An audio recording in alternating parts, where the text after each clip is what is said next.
ঢাকার উত্তরার দিয়াবাড়ি এলাকায় মাইলস্টোন স্কুল এলাকায় বিমান বাহিনীর একটি প্রশিক্ষণ বিমান বিধ্বস্ত হয়েছে।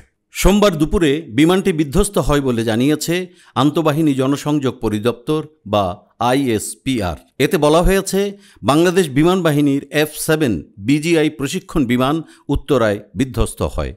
বিমানটি 1টা 6 মিনিটে উড্ডয়ন করেছিল। বিমানটি উত্তরার মাইলস্টোন স্কুল ক্যাম্পাস এলাকার একটি ভবনের উপর পড়েছে বলে সামাজিক যোগাযোগ মাধ্যমে ছড়িয়ে পড়া বিভিন্ন ভিডিও ফুটেজে দেখা গেছে। এইসব ভিডিওতে দেখা বিধ্বস্ত ভবনের পাশেই আগুন জ্বলছিল, সেই সাথে ধোঁয়ার কুণ্ডলী দেখা যায়। দুর্ঘটনাস্থলে শিক্ষার্থীসহ সাধারণ মানুষকে ছোটাছুটি করতেও দেখা গেছে।